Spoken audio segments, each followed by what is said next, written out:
So I kind of wanted to do like a little update on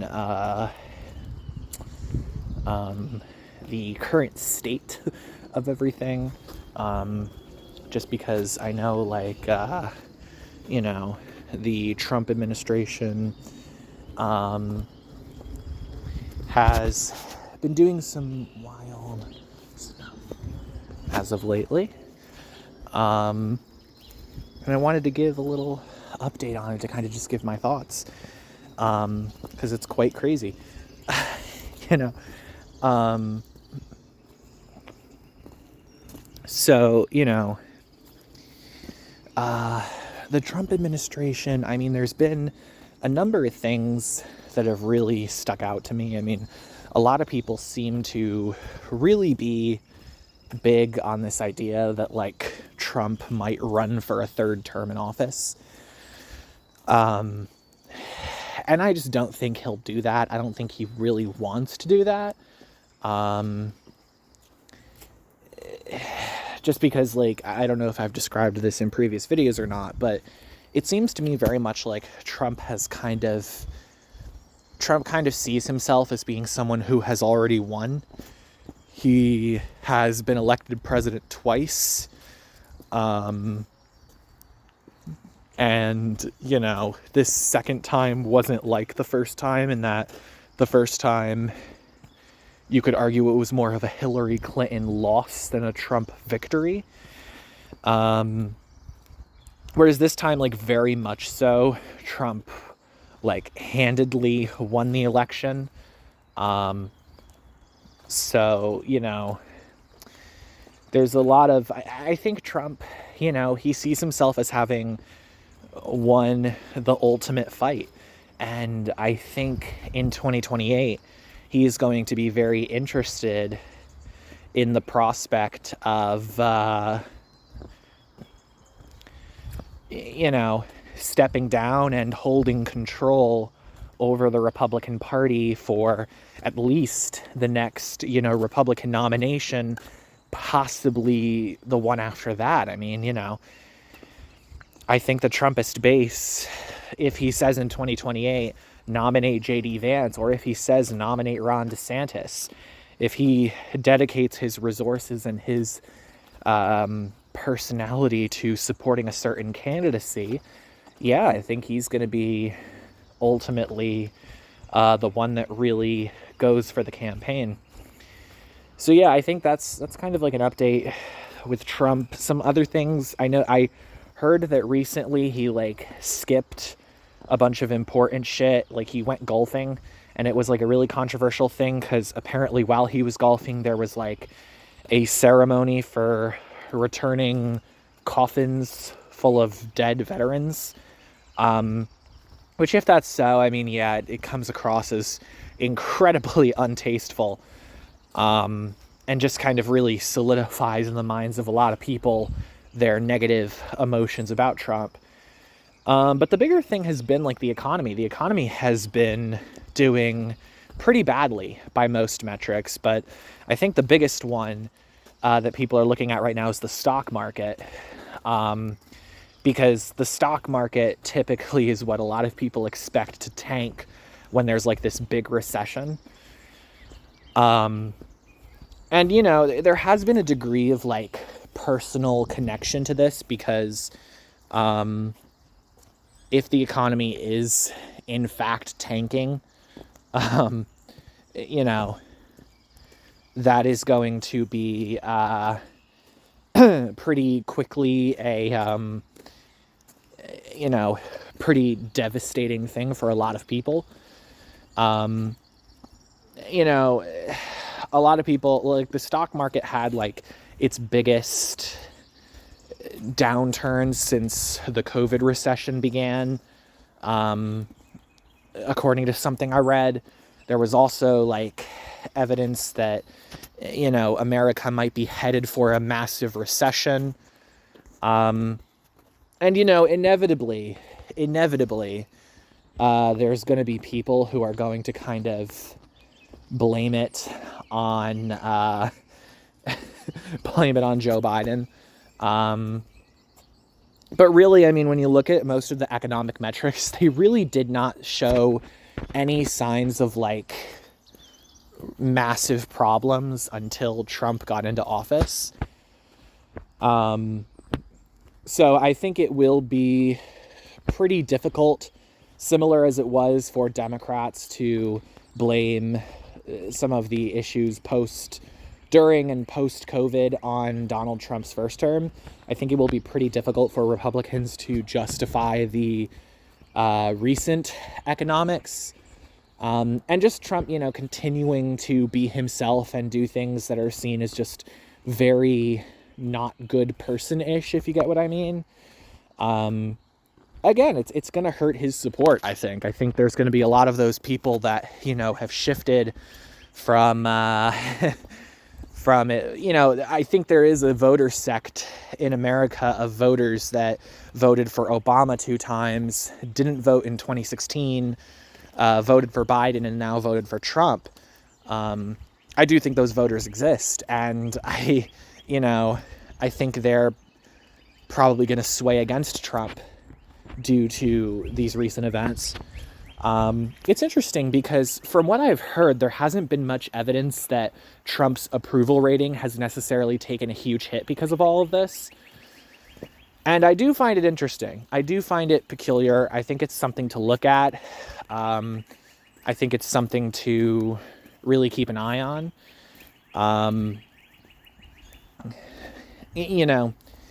I do think it will be interesting to see if once all of this becomes more apparent of like, okay, now there were multiple discussions going on Discord of like, is this going to be a massive recession within the next few days? That most people disagreed with. Most people thought that within the next year, there was going to be at least the official start of a big recession.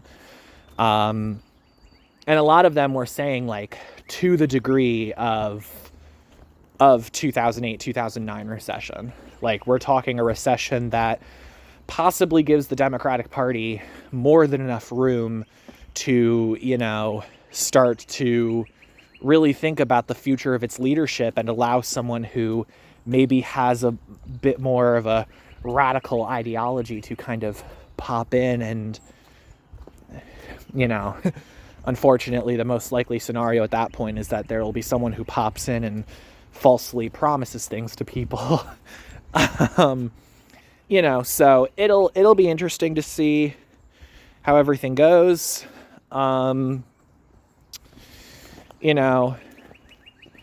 be interesting to see if Democrats will kind of reshape the direction they're going in. I've noticed a lot of conversation lately, even though the election has now happened several months ago, about, how much people hate Trump voters. And it's just like, I don't remember much about the reaction to 2016, right? Like, I just remember Clinton voters being very upset, but I remember them being more upset at the fact that Hillary didn't win than the fact that Trump won. Like, I think that was pretty, because back then, Hillary was the first major female presidential candidate. She had, won in a pretty big primary between her and Bernie Sanders. And, she was up against Donald Trump, who had seemingly taken the Republican primaries by storm and had managed to win a race that he just was not supposed to win. So everything seemed to be propping up, Hillary for the win. And then when she shockingly did not win on election night, a lot of people kind of, were really, really against, they were really just upset that a female candidate had lost the presidency. But now, Kamala losing, I mean, it's more of a reaction, I think, to Trump winning. And I think people still kind of have really done, I think, everything possible to justify blaming the election defeat on anything but the most common things that affect election results, that being the economy, optics, if there's any major foreign policy or social policy kind of like scandals of sorts going on, of which they're really, like, other than the abortion issue, which turned out to really kind of, like, the abortion issue, according to all polling data, fell behind the economy. And clearly by the election results, there were people who turned out because of abortion, but there were a lot more people who turned out because of the economy. There's just a lot of, like, terrible attitudes that I'm finding with, like, very partisan individuals, people who just kind of, like, they don't really want to talk about, like, what the future of the Democratic Party has to look like. They really just want to talk about how much they hate the fact that people voted for Trump. And, I do get it, because I do get that there is kind of this profound disbelief in the minds of many American voters that, like,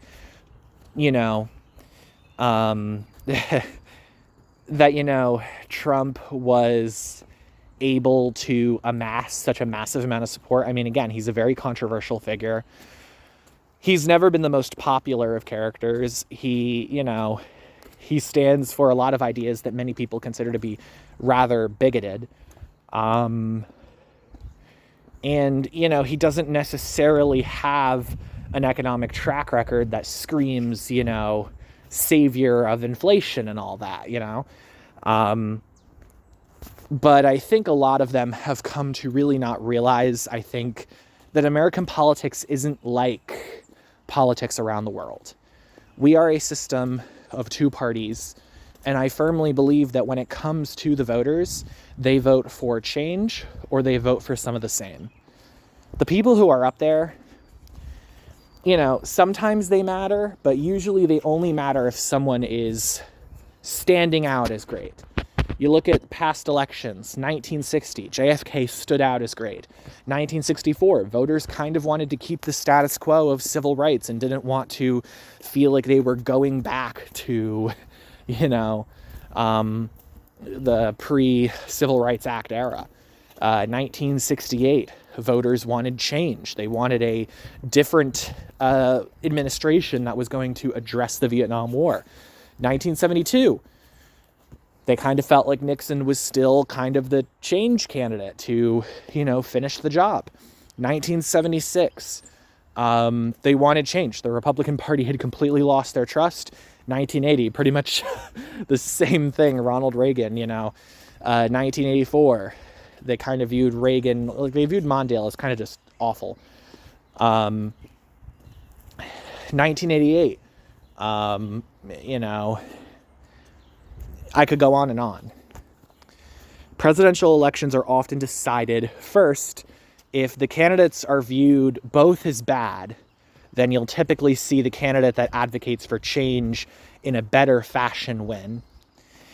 And if one candidate is viewed as better, they kind of have an advantage, but sometimes they still don't win.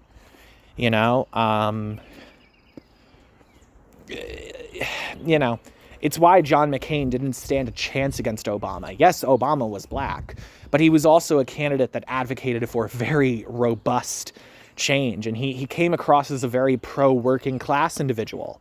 It's why he won states like Ohio. Trump has kind of come in and he has really, 2024, like, you cannot view it as anything other than a total disaster in terms of the perspective of the Democratic Party. You can't view it as anything other than she spent millions of dollars on things that did not get her any sense of, like, a voice. She actively, her campaign just was absolutely terrible in getting her ideas out there. It was absolutely terrible if there was any change advocacy from her campaign at voicing that, at making that clear to the American people. Nobody went into Election Day thinking that Kamala Harris stood for anything other than not being Donald Trump. And, oh, hey, like, the Biden administration wasn't terrible, which most Americans disagreed with. Like, I mean, I don't think most Americans thought Biden was terrible, but I think most Americans were pretty upset that the economy still really is feeling like it's not, like the economy and the system, Americans, I think, don't really find that it works. And, rather than, I think, address that like in a very intellectual manner, they have realized that they are reduced to two parties. And so really, see, that's the thing, y'all. Yeah, sure. Like, you should, debate people on what the right person for the job is. But you should also, I think, expect little when it comes to a system that inherently incentivizes voting against something rather than for something. People who voted for Kamala Harris, I would bet you, by and large, did not vote for her. They voted against Donald Trump. They recognized that they saw Trump as a threat in terms of social policy, in terms of foreign policy, and in terms of economic policy. And in some regards, they are being proven right by a lot of what we're seeing today. But they're not really being proven right in saying that, the American people made a mistake in voting for Trump. No, it was a very intentional and clear thing that they did. And, I say it time and time again, even as I'm watching Trump do these insane things in office, even as I am watching him live up to all of the hate, even as I am watching him kind of put doubts in my mind about how stringent I should be about how, no, Trump doesn't want to be a dictator. He is starting to make me think, okay, maybe this guy, there's ideas being floated around in conservative circles of, what if he runs as VP in the next election and gets back in the presidency that way, There's ideas being floated around, and I don't like them. I won't lie to you. I don't like them. I don't like the route the Trump administration is going down right now. It's inexcusable. But you can't, I think, excuse all accountability for the DNC in regards to how this has happened. You can't just protest Trump himself, because him and his politics are not going to change. You're not going to convince them to change. You can fight back all you want. But really, the only way in which you fight back is by proposing something better, by giving the American people something else that is better and more feasible to believe in. Biden was able to get that, and even then, Biden had 74 million people, if I remember correctly, vote for Trump. Trump's 2020 performance was arguably, in fact, I would argue easily, better than his 2016 performance. It's just that 2016 Hillary Clinton's performance was absolutely awful. 2024 Trump managed to, not necessarily outdo 2020 Biden. We didn't have a pandemic anymore. But, 2024 Trump, I think, just he came across as the candidate that, people personally didn't like, but they found to be someone that represented them more than Kamala Harris. And that should be a huge, huge, huge problem that should put up a whole lot of internal red flags. And it just frustrates me, because my feeling is that if you think America is such a racist, horrible country, if you think there really is no ability to redeem us at this point, I just find it interesting how there's a lot of commentary of people who actively choose to stay and fight a fight that they rhetorically continuously consider hopeless. They continuously go online and they talk about how America has a racism problem and how America is this and America is that, as if telling someone that they're racist and sexist a million times is going to be all that effective at actually changing how they vote and changing how they perceive things. telling someone who votes for Trump because of the economy or doesn't vote for Kamala Harris because of the economy that, they're, aiding and abetting in fascism and racism and sexism. Like, you do realize how absolutely unhinged and just like cucked by the Democratic Party you would come across as, right? And I've noticed I've used that word a lot lately because I do think like a lot of people who I know seem unfortunately very cucked by the Democratic Party. Like they just do not have like they may not understand the votes for Trump, but they go ahead of that and they actively say, because I can't understand, there is no explanation for it.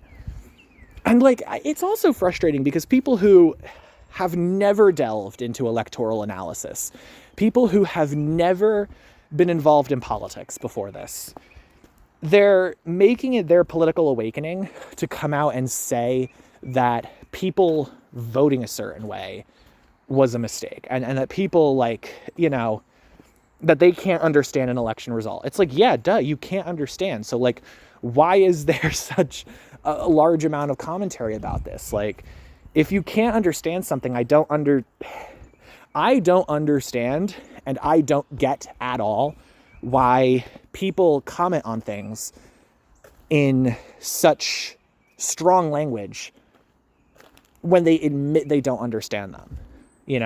They don't go out and get the information first. They don't go out and look at data and look at the reasons why things. They draw these conclusions and, they call other people conspiracy theorists while actively saying that this was that the economy was some facade and really 77 or most of 77 million Americans. We're talking at least if you're going to say a lot of them even, you're probably implying at least 10 million Americans voted for Trump out of racism. And that to me, is insane. I don't think racism and sexism and the stuff that you see on the news, I don't think that is everyday life. I think it happens. I think it's terrible shit that happens, but I don't think every suburban Republican that you meet is going behind the scenes and putting on a hood and going to Ku Klux Klan rallies. I don't think they're marching through the streets of Charlottesville and beating the shit out of protesters. I don't think they're doing that. And I think that people who have this, they don't even have any data to back it up. I used to see at least cherry picking of data. I used to at least see a lot of people who politically agree with me on a whole lot cherry picking the data instead of actively disregarding reality. But now it's we're competing with Trumpists for how just kind of in denial of reality that we can be, And that as someone who tends to lean kind of as a liberal, kind of between a liberal and a conservative, broadly speaking, if I were forced to describe my ideology, as someone who has that, it's incredibly frustrating when I see people who have ideas that are very similar to mine acting like total morons. It is really frustrating. And I do try to, in a calm and collected manner, as much as I can, try to convince them that this behavior is actually actively not getting them anywhere. And yes, it is a problem when you express your emotions in an unhealthy way. Yes, this is inherently bad, right? The protesting isn't bad. The saying that the Trump administration needs to back off of this and that is not bad. But disregarding every person who votes for Trump, the people who are reposting shit, if you voted for Trump or voted third, but the voting third party is fucking hilarious. It's only hilarious because it has to be hilarious or else I would cry over it. But there are people who genuinely are if you voted third party, you're not friends with me. It's seriously? Seriously? And the people who are I only have friends who voted for Harris. It's you actually don't fucking know that because anonymity is pretty much guaranteed in terms of votes.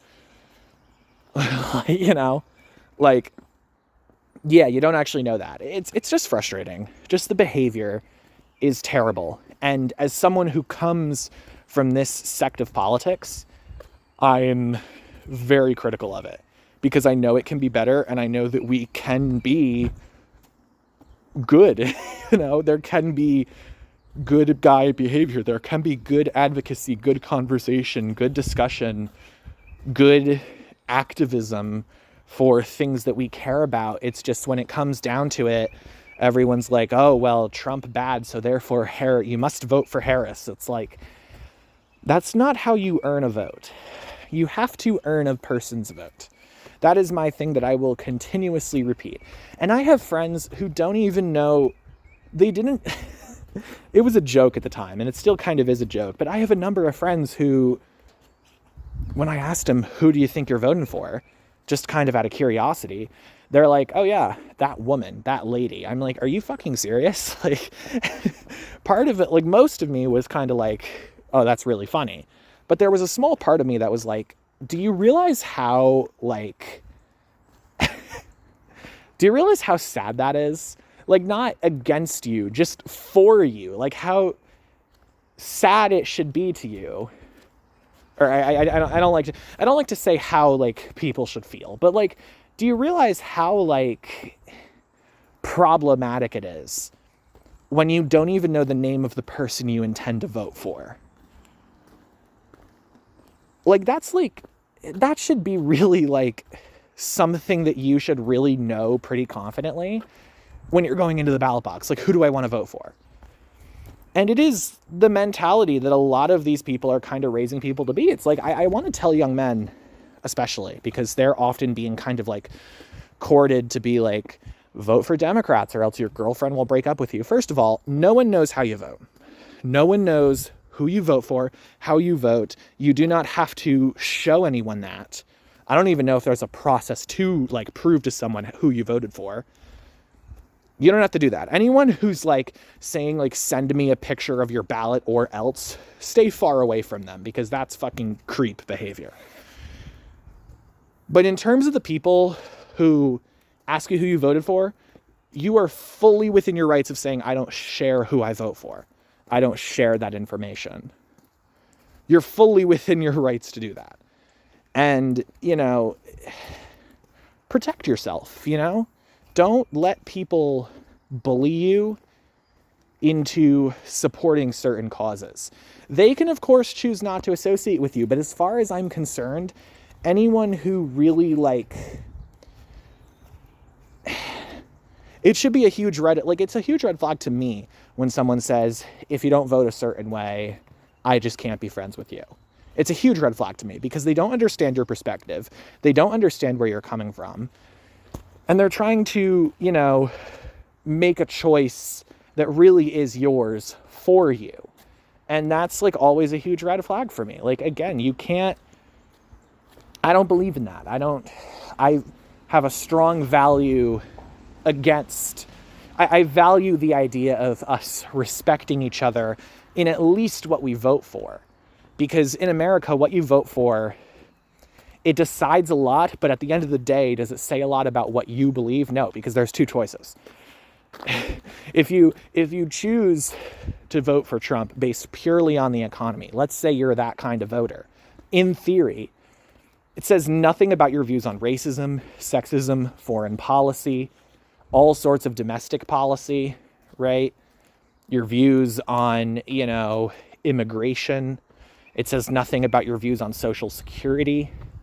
It says nothing on your views even of Trump himself, because chances are you're just voting for the non-incumbent party. In America, we have a system that is flawed. It just is. And I do hope this kind of comes across as more legitimate to people than, like, your typical radical, because, yeah, it is pretty radical, sometimes inflammatory language, I think, to go around screaming like it's all in the system. The system is corrupt. Everything is terrible. Like, of course not everything is terrible, but the voting system we have in this country, like, I do think it has flaws that prevent it from giving us a true choice. We only have two choices. No other choices are allowed. Because if you vote for another choice, you're spoiling your vote. If you vote for a libertarian, the candidate between the Republican and the Democrat that you most preferred lost a vote. That's what the spoiler effect says. And like, that's, you know, unfortunately the reality. I think it's much easier to change the voting system to a ranking system that allows us to prevent that than to change like literal sociology, like people's understanding of voting systems, you know? Because if you vote for a third party and that party doesn't even come close to winning, like, yeah, you had the opportunity to vote for a party that had a chance of winning and push for them to have a better chance at winning, but you didn't. And so that's technically, yes, like a lost vote for that party. If the blue party gets 46% of the vote and the green party, and the red party gets 47% of the vote, right? Dems get 46, Republicans get 47 in any given election, and you vote for the Greens who only get like 2% of the vote, and you prefer the Democratic candidate over the Republican candidate, like, yeah, you did lose a vote for the Democratic Party. Like, you can argue, yes, like at the end of the day, it was their job to earn their vote, and I would agree with you. But in terms of, did you have a choice between the two candidates with the strongest feasible chance of winning at who you would prefer? No, you didn't get a say in that. And I strongly disagree with that. I think our votes should really outline more than just what candidate we like best, because in that system, yeah, you're going to have a spoiler effect, and you're going to inevitably have a situation where Americans are going to be sitting like they're doing today in a situation where they don't have the opportunity to say, I actually prefer someone who isn't the Republican or the Democrat. Because the immediate response will be, well, yeah, but they don't have a chance at winning. They're not going to win, you know? So, yeah, I mean, a lot more of it, there's a lot more to it than just getting RCV implemented. But I think that does have to be the first thing that we really push, because until that gets implemented, you can't really have anything else, because spoiler effect stays in place until, you know, we have a system that doesn't incentivize it. So, yeah, this got off on a whole lot more of a tangent than just a simple update on Donald Trump and all his happenings. So, yeah, I'm going to leave it at that.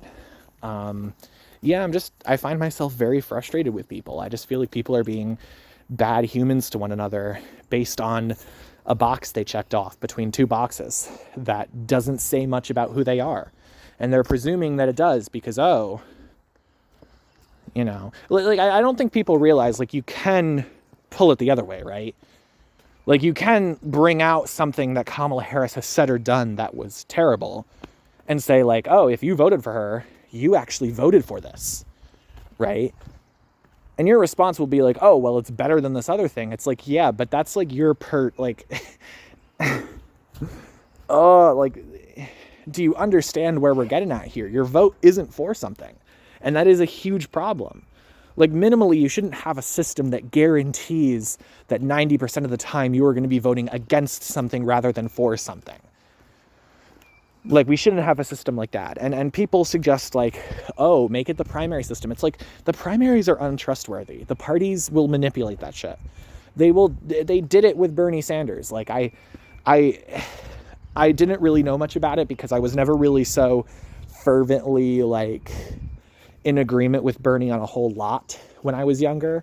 But, like, I've come to understand that a lot of what happened in 2016 and 2020 was just kind of fucked up. Like, it just was definitely not really a fair playing field between Clinton and Sanders and Biden and Sanders. Like, there was a clear party favorite. And, you know, that's an unfortunate reality that we have.